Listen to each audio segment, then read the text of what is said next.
Hi everyone, my name is Farhana Cannon and I'm the founder of iMedia Exposure, and this is our Brand Boutique Elite Speaker Series, and I have a very special guest on today.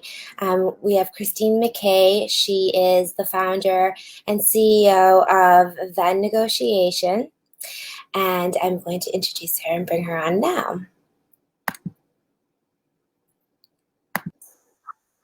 Hey Christine, how are you? Ooh, you're muted.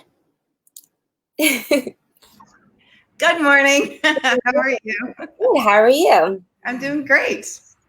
Very excited to be here. Thank you for having me. Thank you for coming on. So Christine's amazing, and she has a really in-depth background that so much experience, and she's created a series of different courses to help entrepreneurs, small businesses, mid-sized businesses really learn the tools and skills to be able to negotiate any situation. And right now, going into COVID and all of these different things, she's created a program called Renegotiate That.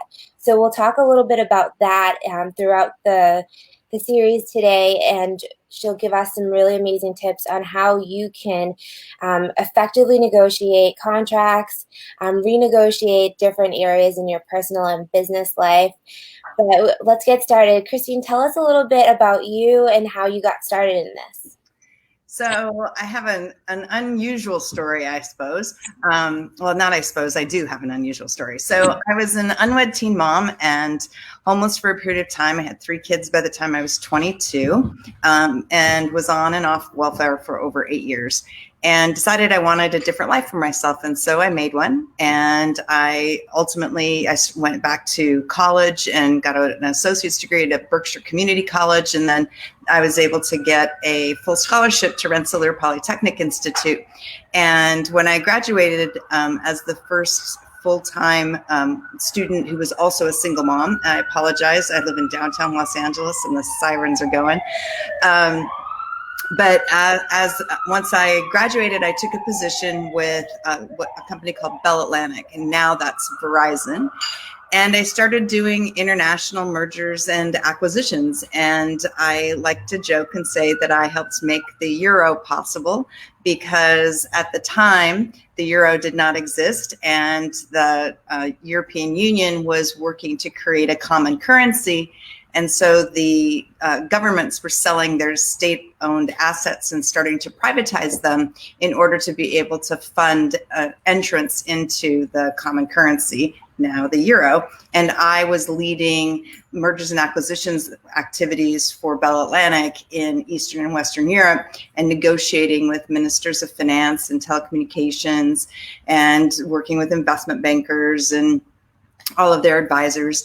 And so that was really kind of where I started, where I really kind of defined negotiation as a function that was kind of specific. And I loved it. And so I've just always been able to find ways to make sure that negotiation is part of everything that I do, and every project and in all my work. So I love it.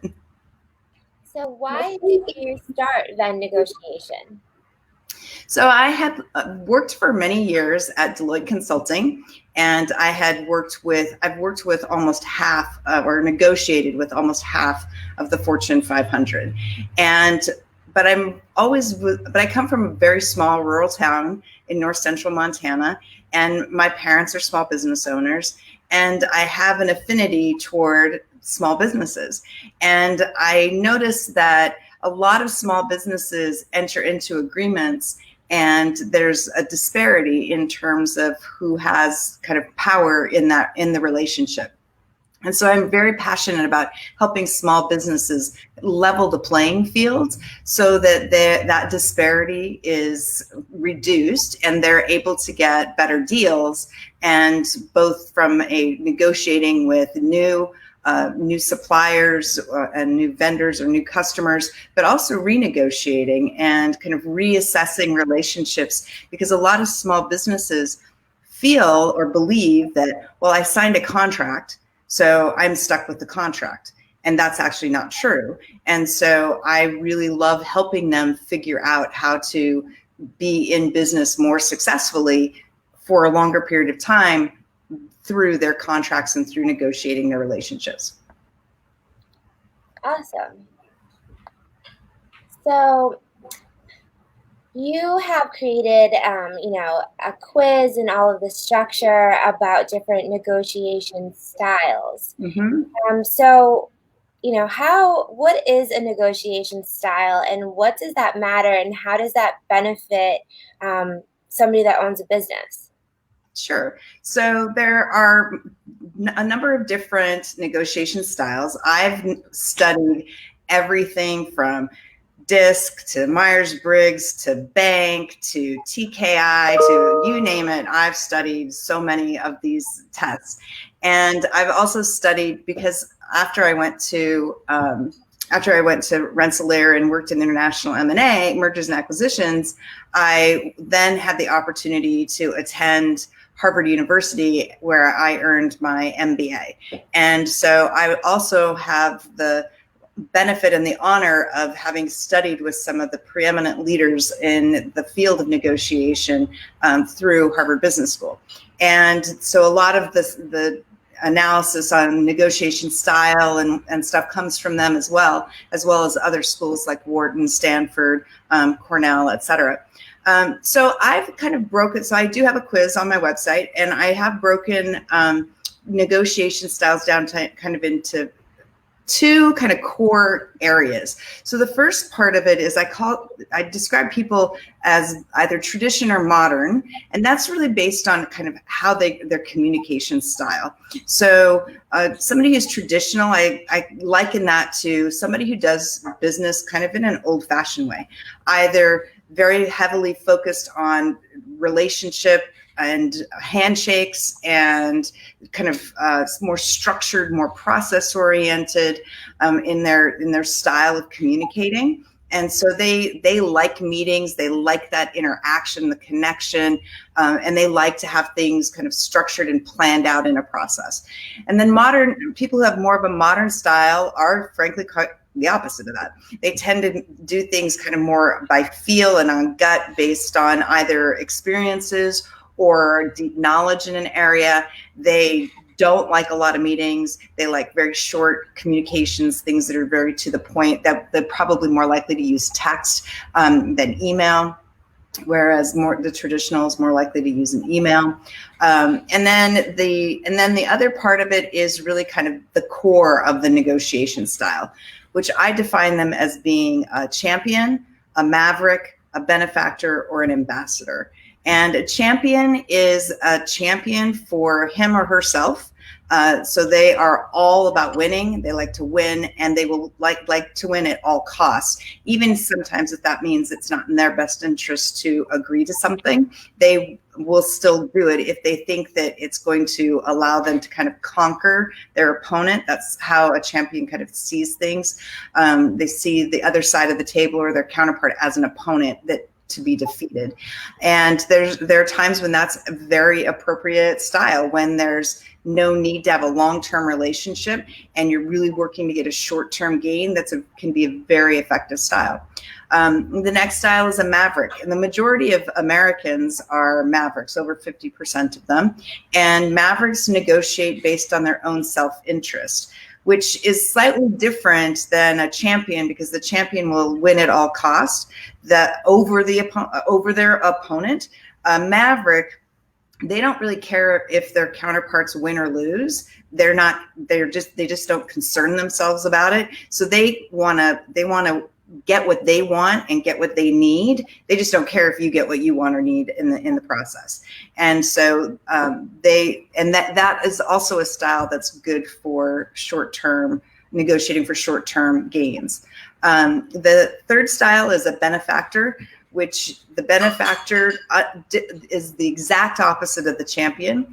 They will take deals and do deals because of the relationship. And that is the thing that they are 100% concerned about. And the benefactor will sometimes make a deal that's not in his or her best interest simply because they feel that they have to in order to preserve the relationship. So that style, the benefactor style, can sometimes will oftentimes walk away from deals feeling that they've been taken advantage of or that they didn't get the best deal because they may be negotiating with a champion who just kind of ran them over. And then the fourth style is an ambassador. And ambassadors really are about problem solving. I have an affinity toward the style because I'm an ambassador in my style. And an ambassador really focuses on trying to create a bigger pie, making sure both sides win. And I won't say win-win because my professors and I at Harvard had all these discussions about the notion of win-win. But we like to create a bigger pie so that, and we like to be very creative in finding solutions that are not necessarily obvious. I like to call them unspoken incentives. We're always looking for what those unspoken incentives are so that we can do more. The challenge for us, though, is that sometimes some ambassadors will make kind of mountains out of molehills in order to create a more interesting negotiation when it could be just something that's short and to the point. And then sometimes ambassadors just take too long because they're always just trying to find solutions that don't need to be solved and whatnot. So that's kind of, those are the four styles. And all of us are all four of those styles. We all use all of those styles at different points in time. And so the trick with the reason why it's so important is because once you understand the different styles and you learn how to use them when they're most appropriate, then style becomes a strategic tool to use in the negotiation to become more effective versus just something you default to and fall back on because it's how you've always negotiated and how you're comfortable.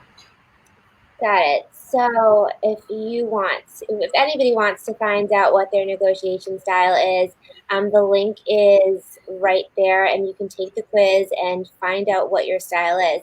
And like Christine said, that could be your default negotiation style. It may not be the way you are in every negotiation, because I think some part of it has to do with dependent upon the type of deal, what you're, working out, as well as I would assume the other person and what their style is. So tell us a little bit about how, their style affects the situation. Absolutely. And because it's all two-way street, right? Or it's a multi-level street if you are doing a multi-party negotiation. So everybody's style matters, right? And no style is necessarily, no style is right or wrong. They are effective or not effective in different situations. But for example, like I mentioned earlier, if you're a benefactor and you are negotiating with a champion who is out to conquer you, the benefactor is probably best suited to find somebody else to help negotiate that deal because you will get taken advantage of. It's just the way it is. And it's just that's just the style. There's been a lot of research. So there's a professor out of Cornell who did some research. And what they found is that when we have strong styles, when we have a person that has a very strong personality and they're very expressive about their style, people tend to kind of move to that style. So if you have a group of champions in a negotiation and one of any of the other styles, the other style will adapt to being more of a champion. As a tendency. And so that strength of style becomes very, very important in order to be successful in the negotiation. When I'm negotiating with a champion, it depends on what I'm negotiating for is what will drive how I adapt or not. Whether I dig my heels in and fall to my ambassador style, or whether I become more of a benefactor to accommodate a benefactor, or whether I adopt a champion style. I tell the story of when I bought 2 cars for the price of one plus $5,000. And that in that situation, I took very much of a Maverick position. I was very focused on my self-interest in that negotiation because that was the style of the dealership as well. And so I matched that style instead of relying on my traditional style, as an example. So it is important to know that other style and figure out how to adapt, not how to adapt to it, but also when to adapt to it so that you're using that to your advantage strategically. So how can you tell, so there's different ways of negotiation and all of these different styles. You have your default style, but how do you decipher what the style is of the other person? You know, maybe you have only had like a brief encounter with them. You're trying to work out a deal and you don't necessarily know their actual style. Like, you know, how do you decipher that and kind of create a game plan that's going to work and be effective? So there are a bunch of different ways of doing it, but there's really one way, and that is to ask a lot of questions and to listen to the answers.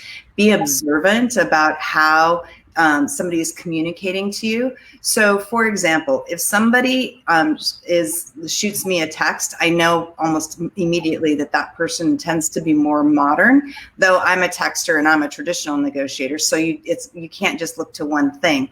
So it's also about how they communicate in an email. Do they tend to do one-liners? Do they put things in a bullet form? I met somebody recently who we were talking about what we did, and when I told him that I was a negotiation strategist, he's like, "Oh, I love to negotiate." And he started telling me this story about how he had gone out with some of his friends for pizza and actually negotiated the pizza to reduce the price of the pizza. And I was like, "You're a champion." So it's kind of the looking to say, how does this person, if a person talks a lot about relationships, and then they're more likely going to be a benefactor, because that is the number one driving thing for them in their relationships. It's easy to kind of assume, especially when you're in the United States. This is not applicable across the globe, however. Every culture has kind of different emphasis on style, and I haven't actually in my experience internationally, because I've worked and negotiated in 53 countries, it varies. It's very different in different cultures. So when I'm talking about percentages of style, it's really about the United States. So in the United States, you have a 50-50 shot of assuming somebody's a maverick. So, because most Americans are mavericks. And so most Americans negotiate based on their self-interest. And you can see that when they tend to talk and not listen to what you're saying. They don't ask you questions about what you need and what you want. And then when they do ask you questions, they're already thinking themselves about what they're going to do and what they're going to say and how they're going to get what they want. So that's a really huge clue that somebody is a maverick, because they're so focused on their own interests that they're just not taking time to pay attention to yours. An ambassador, you know that you're talking to an ambassador because they ask you a lot of questions, and then they ask you questions about the questions that they already asked you. And so they tend to, because they're looking for ways to make the pie bigger, they tend to do a lot of open-ended questions, and then we'll ask open-ended questions, you'll answer, then we'll ask more open-ended questions based on the answers that you've given. And so so that's a big clue of somebody who's an ambassador. If you've got somebody who's trying to control 100% of the all aspects of the negotiation, timing, like if you send a meeting invite, a champion is likely to decline a meeting and say that time doesn't work for me. They might not necessarily give you alternative times, They just may say that's not going to work, because what they're trying to do is say, okay, I'm going to push you and I'm going to see how far I can push you before I push you too far. And so they're really trying to take and maintain that control over all aspects. So they'll say that doesn't work. They'll decline the meeting, and then you'll go back, and most people will go back and say, well, here are some times that work for me. And they'll say, well, none of those work for me. Well, what works for you? Well, just send me some more times. And that's very much kind of how a champion kind of operates. And then the benefactor is actually almost as challenging I find to negotiate with as the champion, because the champion is very challenging to negotiate with. And the benefactor is also challenging because you never know if you're getting kind of a straight answer, because the benefactor tends to be very conflict avoidant. So if you can identify a benefactor by the very fact that they look to avoid dealing with challenging topics and challenging issues. And so those are some of the things to kind of look for to identify who's who and what their default style is. Yeah, so if you're watching right now, you can find out what your default negotiation style is. So whether you are a champion, a maverick, a ambassador, or a benefactor. If you go to the link right at the bottom there, you'll be able to figure out what your style is. And Christine's telling us how it's super important for us to know what our default style is, but that you can use different styles, even if you may have a default, depending upon, the situation, the people that you're working with, and their styles as well. And she just gave us some really great tips on how we can decipher what the style is of that other person, because it definitely matters. If you think about just any situation that you go into, you're signing a contract with a client, or you're getting supplies from another client, or from basic things in your personal life as well. Like, you can look at it and see, like, everything's kind of a negotiation. One of my friends says, closed mouths don't get fed. And so I like that. Yeah. So you can literally ask for anything and, negotiate what you want and read the situation. So Christine's created a bunch of different digital courses to teach us to do that. And Christine's actually one of my clients. And so I've learned so much about, my style and how I relate to other clients, and kind of seeing where they land in that spectrum, and making sure, as I'm taking care of them, to understand their style, so that when we are doing basic things on a weekly level, I can really figure out what communication style works for them. And so not even when you're just negotiating something or a contract, I feel like it works with if you're trying to get a project done, and the roles in that too. So I want to know more about, you've been to negotiated in 53 countries, and there's so many different cultures, and your statistics are based on the US, but one, are the different negotiation styles applicable for other countries, and how that be different? And what are some examples of somebody from another country that you've worked with that you've had to kind of tailor a style to because of the culture? So, the easy one is Asia, right? So the style. So first of all, one of the main differences about U.S. culture versus any other part of the world is our reliance on contracts to do business. So I've negotiated so many deals where contracts are 100 some odd pages long, 100 plus. I think 300 and some odd was my biggest. And so you don't find that very much in other countries. They tend to have, they don't rely on attorneys to kind of litigate their relationships as much as Americans do.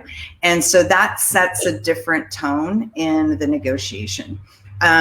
So some cultures are very they tend to, they at least in my experience, so this is more anecdotal.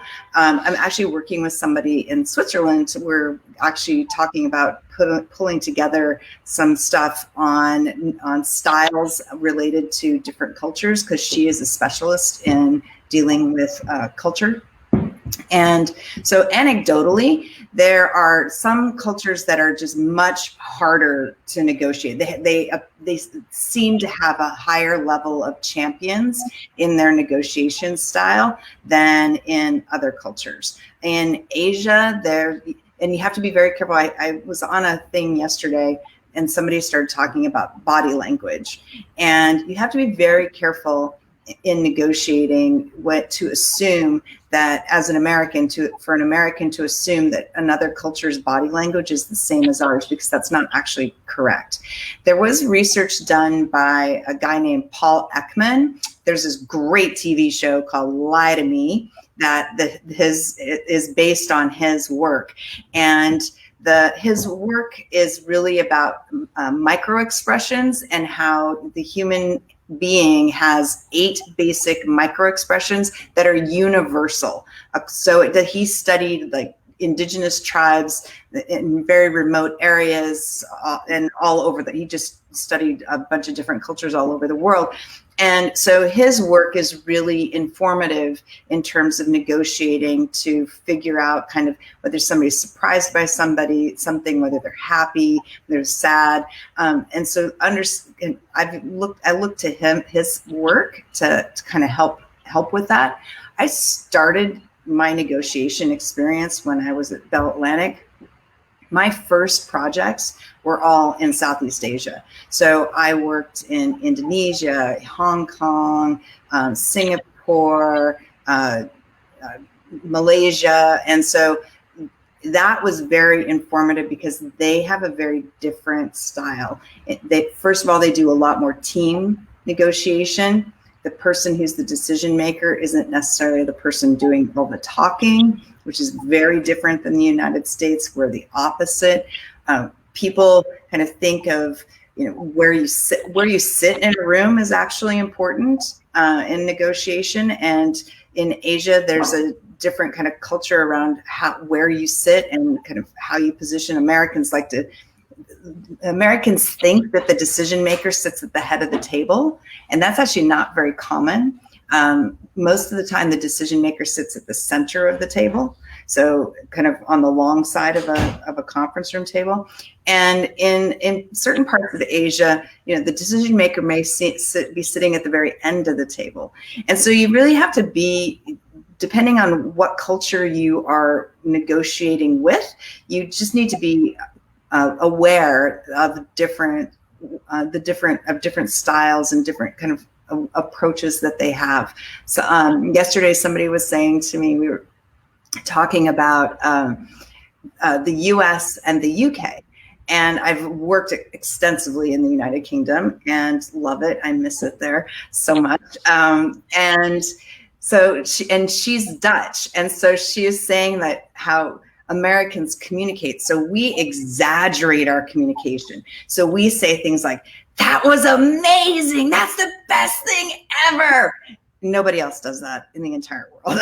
Nobody else is so extra. No, that is a very American thing. And so in the UK, they'll say, "That was a really good job and very helpful. Thank you." Right. And in other parts of the world, they'll say something else. So it's just like kind of learning some of that. When I teach international negotiations, my favorite book, and it's not like any book that most anyone will associate with this, but I use Stephen. Oh God, now his name just like left my brain. I was just like.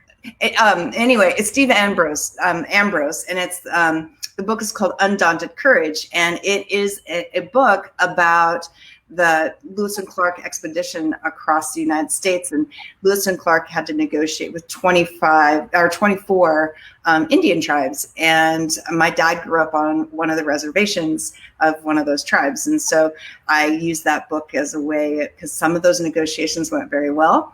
for Lewis and Clark, and some didn't go so well. So it's a very good book for kind of learning culture. And so yeah. Yeah, so like, culture is totally in what you said earlier.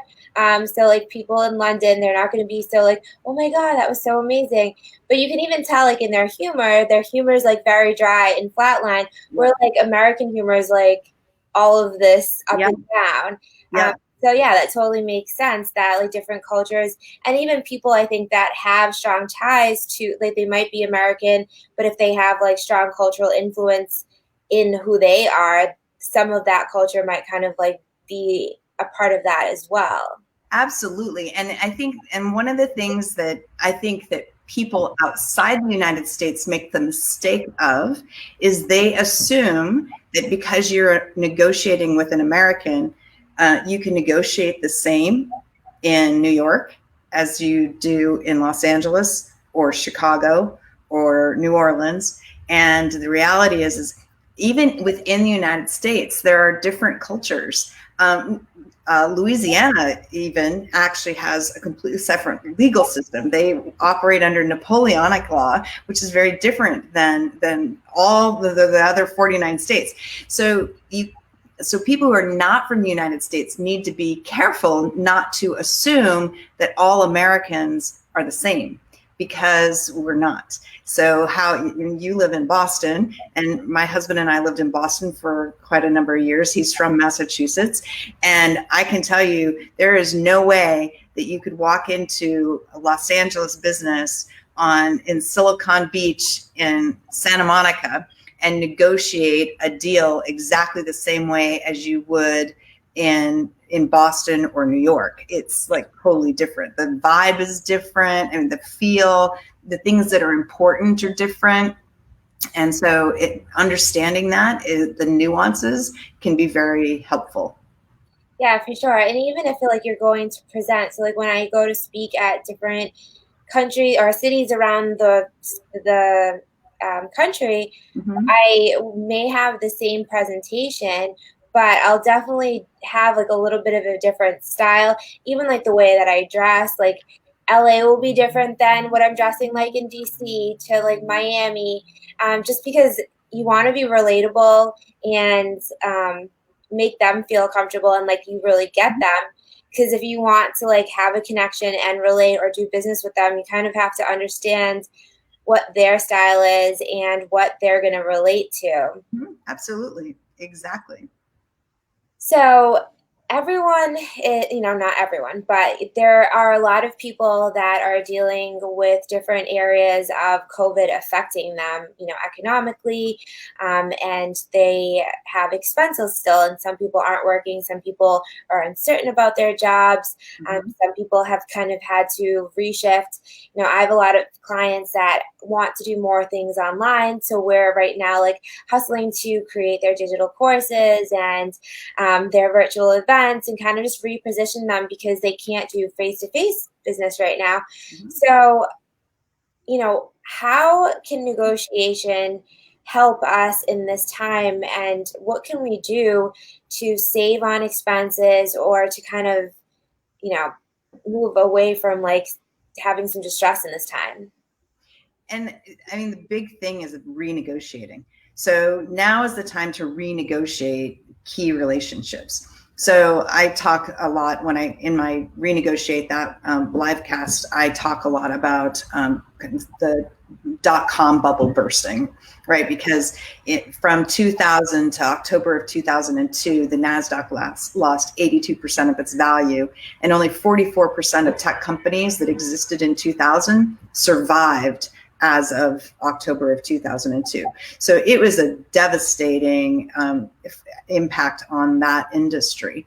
And so I'm seeing a lot of similarities in terms of kind of the whiplash that the market had, and oil prices plummeted, which is similar to to 2009, 2000 or 2008, 2009. And so there's just a lot of similarities. And what I've learned over my almost 30 years now, I can't believe I just said that, but of years of experience in negotiating, is that most negotiation is actually not like I differentiate it and I call it renegotiation, where you have an existing relationship, but the terms that you under which you entered into that relationship, whether they are formal or informal, have changed and or need to change because the circumstances have changed. When we enter into agreements, we do it based on the information that we have at the time, so which that's historic,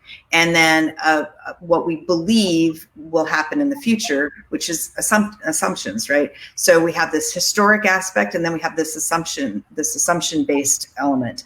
And when the assumptions don't play out the way that we anticipated, and then the conditions under which we entered into that agreement now are different, and they need to change. And so there are some differences because, and the biggest difference between negotiating and renegotiating is that history. The fact that we have that history of experiences with products and services. We have an experience now from a customer service perspective. If you're buying something, then there's a payment history aspect. But the biggest one is there's personality history. So we now know the players and we have opinions about the players, and emotions can run really high in renegotiating because the person asking for the renegotiation, right, something is wrong with the current situation that needs to be rectified in order for them to continue to be successful in their business. And if they start getting, and so that causes the emotion to start to run high. And that, I had a negotiation during the when the dot-com bubble burst, and it was a customer, and he had been trying to renegotiate his contract with my company at the time, and my CEO wasn't talking to him, my CFO wasn't talking to him, my legal counsel wasn't talking, nobody was talking to him, and he kept getting more and more and more agitated. And and up until the point where the CFO, who was my boss at the time, said, "Christine, go fix this." And so I got a hold of the guy, and he's like, "I'm coming to Boston." And he was in California. He's like, "I'm coming to Boston." I'm like, "Oh crap," because he had started getting really aggressive in his communication. And I was actually concerned for my executives' physical safety. So I literally had to arrange to meet at a satellite office, and I had a security guard posted outside my door where we were meeting, because I was not sure how this was going to go.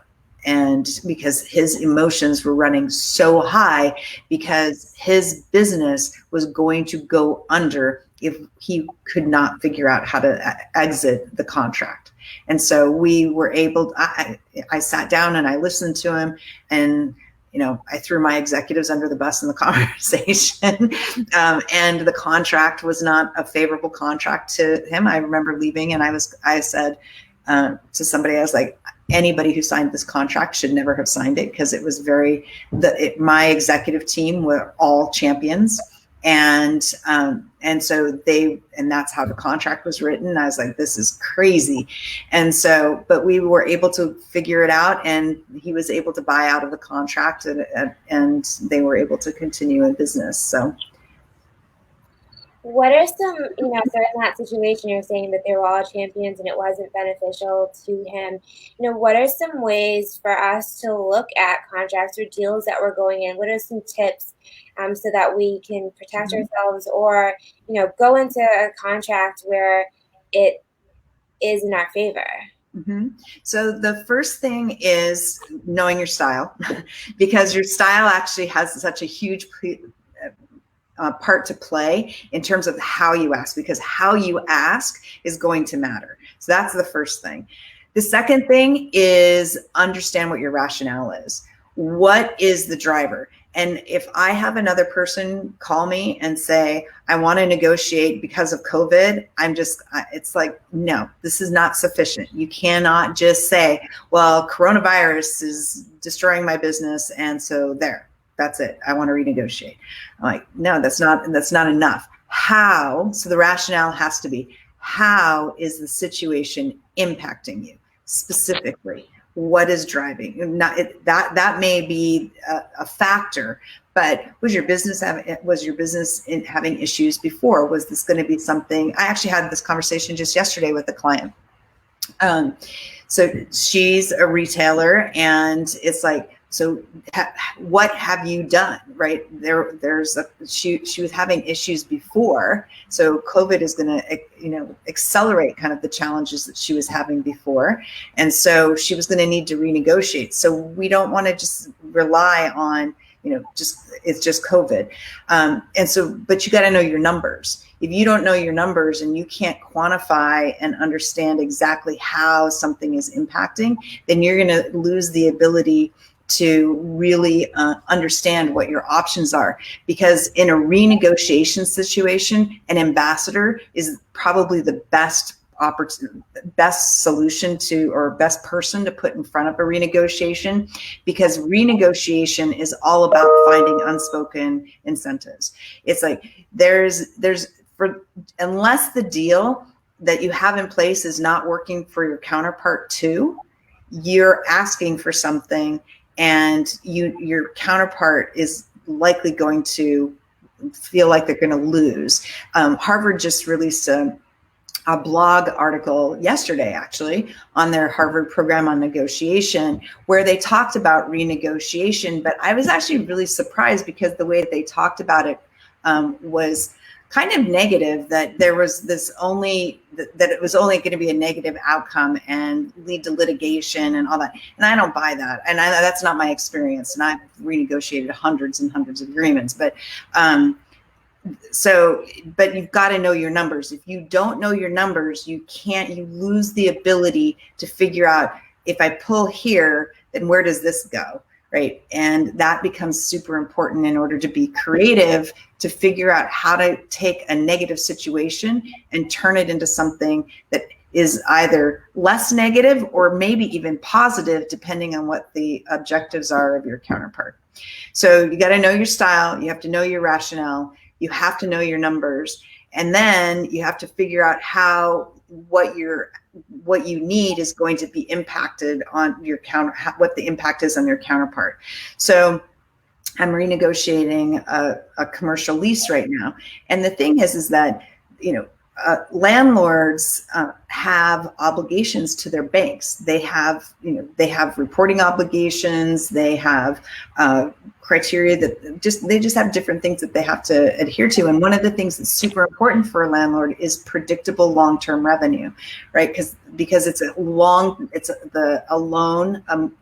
of multiple millions of dollars is you've got collateral to it, but it's still, you've got to be able to manage that risk.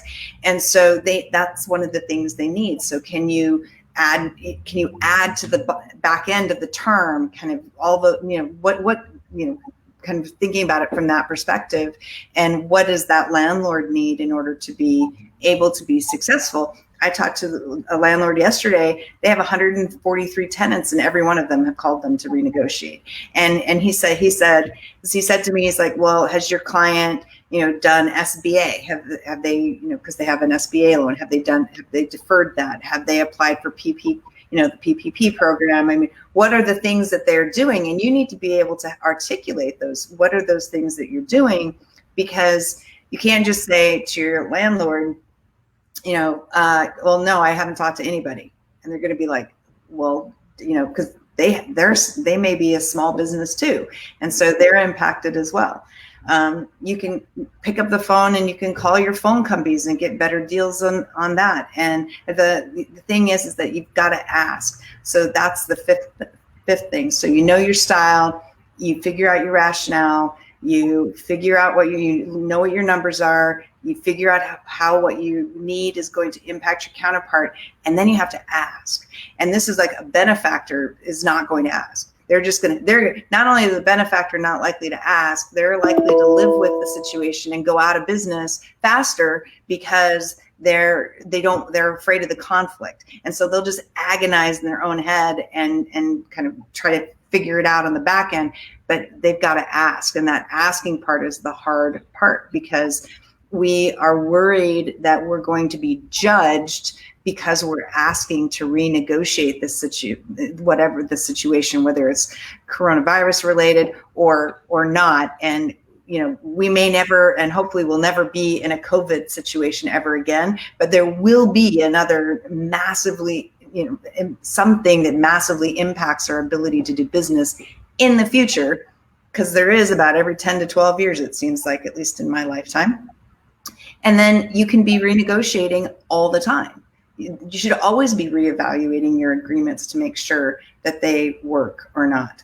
So once you ask, then it's really, listen, you've got to be paying very close attention to how do you make your counterpart successful in light of a renegotiation, so that you're both able to continue and thrive. And I had, again, during the dot-com bubble, I had the first client I ever did this with, they had over $1 million liability to a supplier, and we renegotiated that liability and reduced it by over 70% and kept them in business. And that company was able to not just make it through that downturn, but they were able to stay in business for many, many years afterward and sold for hundreds of millions of dollars, because they were able to renegotiate that relationship. And we created a way of making that a long-term benefit to the supplier to do that.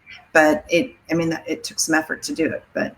But so negotiating your style, know your negotiation style.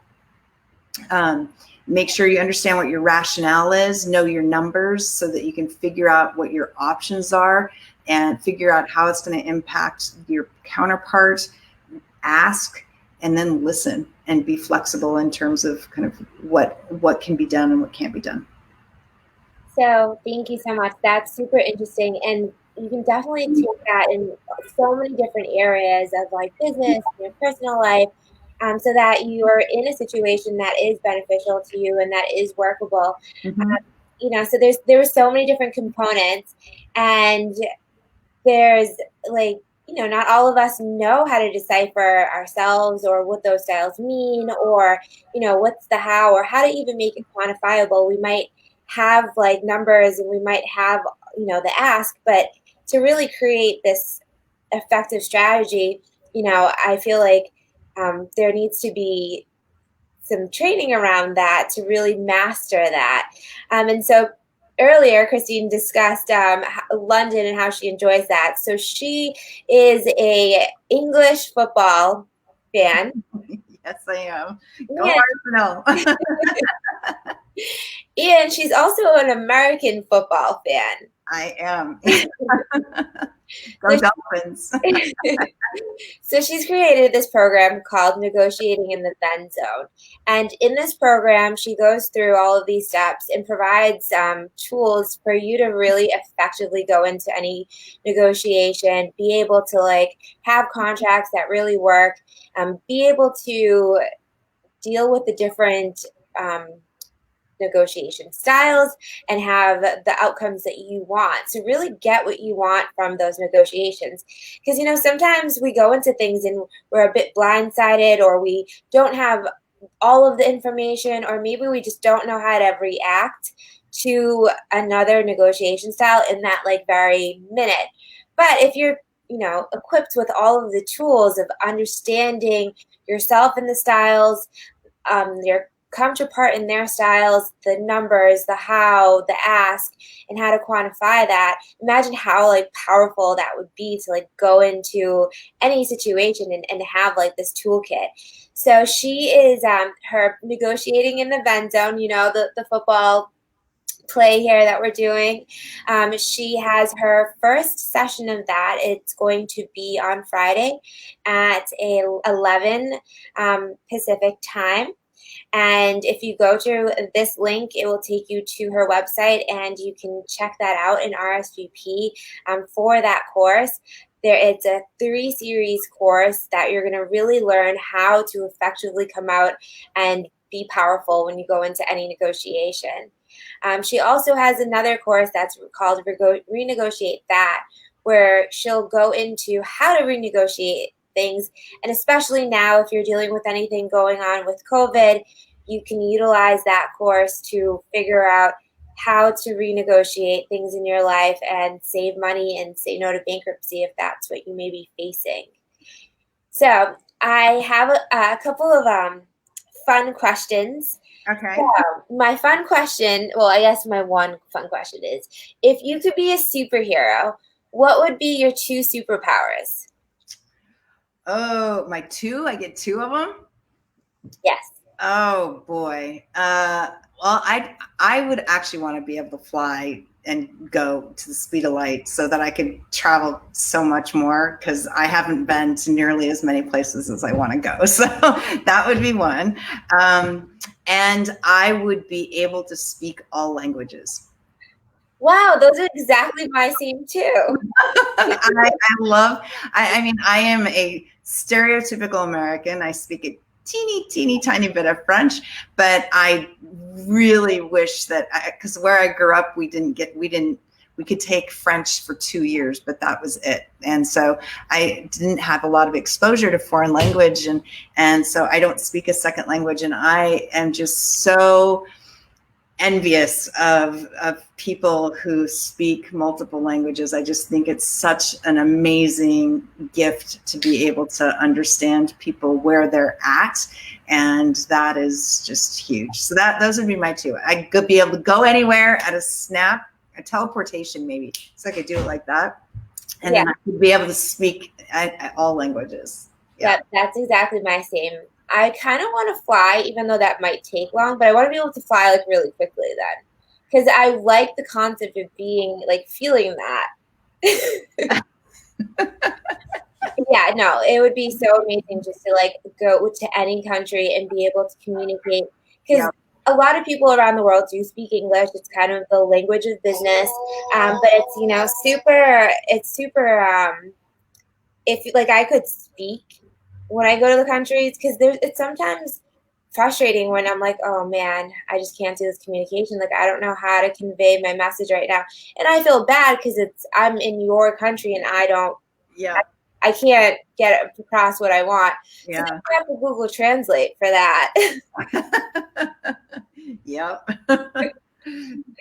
So what would you say is, one of your kind of top pieces of advice for entrepreneurs getting into business? And, one kind of, so one piece of advice, and then another would be a piece of inspiration. Okay. So I think the put your goals in concrete and your plans in sand. So that is, I think, in order to be successful as a small business owner, or as a business owner, I think that's true in everything, is to put a goal in concrete so that it is unmovable, it's unwavering, and you can see it, you can focus on it. But know that the way that you think you're going to get there is very different. So, when I was homeless, after I quit living in my car, I decided I was going to go to Harvard University. Right. So I went to the welfare office the first time and they said, what are you going to do? And I said, I'm going to go to Harvard. And they laughed at everybody. I told everybody that, and everybody laughed at me universally. And it's like, that's what I was going to do. And it took me 10 years, but I never took my eye off that goal, and it happened. And I made that happen. And it was a lot of work to get there. But the way that I got there was there's no way that I could have envisioned the path I took to get there. So put your goals in concrete and your plans in sand. So that would be my big one. And then what was the other one you asked me? So I guess is I mean, it's kind of both. It was like, yeah, it was kind of inspirational, and it was a tip for entrepreneurs. Yeah. So like the one was a tip for entrepreneurs and one was inspiration, and you kind of combined them. Okay. If you have a tip, you can share it, but you got like two of them there. I think the other big tip is make sure as an entrepreneur, you are not trying to do everything yourself, because you will get nothing done well, and you will be broke trying, and depressed and frustrated and angry. So find people to fill in and to do, like, I love working with Farhana, and I have other people on my team, and I, outsource wherever I can, and looking to, and I can't grow unless I'm doing that. And so making sure that you are not trying to control 100% of every aspect of your business, because some of it's not in your control, and you just need to let go sometimes and let other people, bring other people in to do certain things for you. Yeah, I mean, and that's super important too, because you can't be 100% effective for your clients if you're trying to do a million things. And as an entrepreneur, I get it. Like, you have to wear a lot of different hats. Mm-hmm. But the areas that you need to have effective results in, you need to outsource them. And especially if they're not areas that you're a big fan of. Yeah. Like with my team right now, there's 6 of us on the team, and it's such a relief to have people that are doing different things, because I can't do all of the things all of the time. Right. And so I need to have like a team to do that. And if you're an entrepreneur and you're just starting off, you want to hire people that you like and are good at what they do. I think, what I don't know if this is good advice or not, but what I found out is that I will only have clients and people that work with me that I actually enjoy. If I will go to lunch with you and enjoy myself, then I want you to be my client and I want you to be on my team, because you could be really amazing, but if we don't have that dynamic, it's not as fun. And as an entrepreneur, you get to like create the life that you want. And so I really like, bringing people on my team that I'm like, okay, I would go to lunch with you and it would be a good time. And clients that I would go. Christine and I were in Miami for hours hanging out. Yep. a couple months ago when we could be around people. We could be around people. Yeah, exactly. Right before we stopped being able to be around people. Yeah. Well, thank God we had that little Miami trip. So if you're watching the end of this and you want to know what your negotiation style is, or learn more about all of the programs Christine offers, you can go to this link right here on the page, and that's the quiz for the negotiation style. And then you can join us on Friday at 11 a.m. Pacific Standard Time for her Negotiating in the Venn Zone. So thank you so much for being on. I always love talking to you, and I always learn so much. And I hope everyone joins us on Friday for your first session of Negotiating in the Venn Zone. Yes, thank you very much for having me. I love you. You're amazing. I love working with you. So I really appreciate it. Bye, everyone. Bye, everybody.